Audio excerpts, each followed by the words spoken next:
Buenos días, hermanos. Hoy 4 de noviembre la Iglesia celebra la memoria del gran pastor y obispo de Milán, San Carlos Borromeo. San Carlos Borromeo encarnó el verdadero ideal de pastor de almas, instruido en teología, hombre de vida interior, dedicado a las personas con las ideas claras, con una fe fuerte y nítida y con capacidad de idear y realizar grandes programas pastorales, todo al servicio de los fieles y a la salvación de las almas. Renunció a numerosos beneficios que acumulaba, llevando un modesto modo de vida y dedicando lo demás a las obras de caridad. Carlos Borromeo es una de las grandes glorias del clero católico. Nació en Arjona el 2 de octubre de 1538 y es una de las figuras más grandes del siglo XVI. Tuvo oportunidad para haber sido uno de los grandes eclesiásticos izados a las dignidades eclesiásticas con pompa y atavío de príncipe, pero de forma consciente y decidida no quiso ser otra cosa que un pastor de la Iglesia, un hombre entregado por completo al bien espiritual de sus diocesanos. Ese amor a la Iglesia lo manifestó ya anteriormente en su episcopado en Milán, cuando disfrutó del puesto de cardenal sobrino del Papa Pío IV y primó en él el creyente y el eclesiástico por encima del puesto político, diplomático y los honores y vanidades del mundo. Él era hijo del conde Gilberto Borromeo y de su esposa Margarita de Médicis, cuyo hermano Juan Ángel llegaría a ser papa con el nombre de Pío IV. Carlos se dedicó desde joven al estudio, prefiriendo el derecho, materia en la que se doctoraba en 1559. Para poder disfrutar de varios beneficios que se habían alcanzado para él, se había tonsurado, pero no parece que tuviera decidido ser sacerdote. Su aspiración parecía ser la docencia, pero aquel mismo año de 1559, en que Carlos se doctoraba, era elegido su tío, ese mismo día de Navidad, elegido papa, y fue llamado a Roma con los 21 años, y fue creado cardenal el mismo 31 del mes. Carlos apoyó decididamente a su tío en el empeño de llevar adelante y concluir el Concilio de Trento. Lo volvió a convocar Pío IV el 18 de enero de 1562. Y tío y sobrino tuvieron la satisfacción de que se reunieran en Trento más de 100 cardenales y obispos y que las sesiones se celebrasen con normalidad y paz, obviando no obstante numerosas dificultades. Carlos fue uno de los prelados más empeñados en que, dejando de lado cuestiones bizantinas, quedara en claro la obligación de los obispos de residir en sus diócesis, al menos que gravísimas obligaciones, como era su cargo, se lo impidieran. Él llevaba un magnífico trabajo al lado del Papa, trabajo que era visto por todos. Concluido el concilio, el Papa, su tío, Pío IV, lo confirmó con la bula Benedictus Deus de 1564, y a su lado Carlos no dejaba de urgir al Papa para que las disposiciones de la reforma se comenzaran a cumplir enseguida. Él dio ejemplo, redujo a mucho rigor su propia vida, redujo su servidumbre y aparato de la casa, y en la propia Roma, en cuanto pudo, empezó a exigir el cumplimiento de los decretos del concilio, para que en toda la Iglesia se impusiera la reforma tridentina. Carlos colaboró estrechamente con la congregación del concilio. Su íntima amistad con San Felipe Neri sirvió no poco a la obra tan querida por él de la reforma del clero, infundiéndole espíritu religioso y apostólico.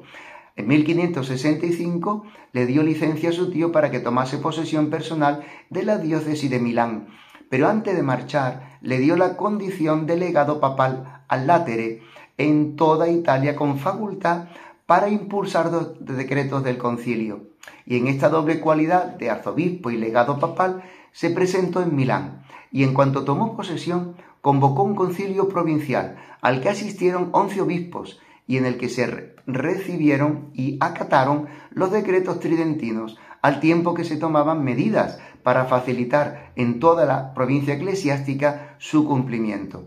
Su tío Pío IV murió el 9 de diciembre del año 1565, en que Carlos había podido ir a Milán. En cuanto supo la muerte de su tío, regresó de nuevo a Roma y participó activamente en el cónclave que eligió papa al cardenal Domenico Ghislieri, llamándose Pío V. Se ha dicho que fue el cardenal Borromeo, San Carlos Borromeo, el que logró imponer la candidatura del dominico. Carlos obtuvo de él la licencia para volver a Milán y, desligado de perentorias obligaciones curiales en la sede de Roma, poder dedicarse por entero a su diócesis. Era el deseo de su corazón y lo que en conciencia creía que debía hacer para estar de corazón en la línea del Concilio de Trento. La diócesis de Milán era inmensa, tenía nada menos que 800 parroquias, un clero que constaba de 5.000 sacerdotes entre seglares y religiosos, y había en todo el territorio diocesano unas 4.000 religiosas. Sus diócesis sufragáneas eran 15. Carlos emprendió con gran celo la obra de hacer que todo se ajustase al espíritu y a la disciplina de Trento en todos los aspectos. Así comprendió que tenía que empezar por dar ejemplo él con una vida arreglada, y por ello organizó en su casa no como un palacio, sino como el hogar y la curia de un pastor. Los muebles lujosos que halló en el palacio los vendió y los sustituyó por muebles pobres y austeros. Impuso un ritmo de vida que a algunos les pareció propio de un convento, como si la austeridad, la piedad y la laboriosidad fueran valores monacales, sino también muy propios de quienes son pastores. Sus colaboradores debían compartir con él la vida de oración, trabajo y austeridad que él llevaba, una vida dirigida a la gloria de Dios y al bien de las almas. Carlos renunció a numerosos beneficios que acumulaba, contentándose con tomar las rentas del arzobispado, lo necesario para el sustento de su modesto modo de vivir, dedicando lo más como las rentas de su propio peculio personal a obras de caridad y religión. Formó sacerdotes con gran empeño, fundó seminarios, el seminario mayor, varios seminarios menores, en orden a garantizar que en los años sucesivos tuviera un buen clero bien preparado, santo y bien formado.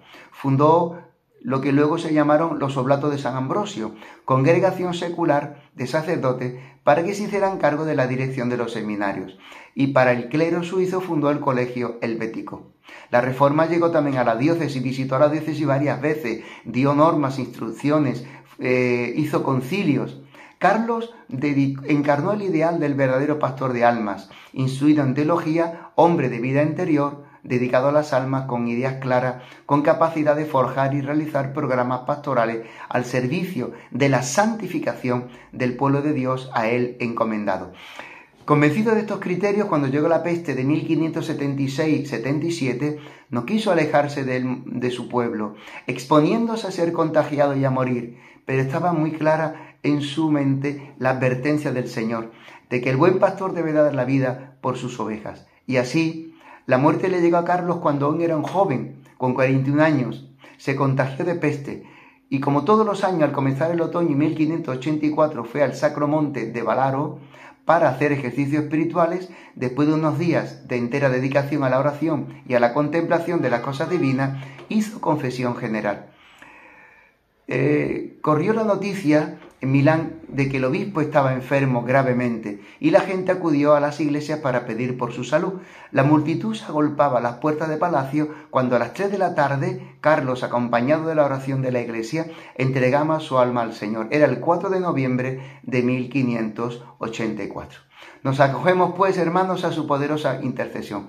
San Carlos Borromeo ruega por nosotros. ¡Feliz día, hermanos!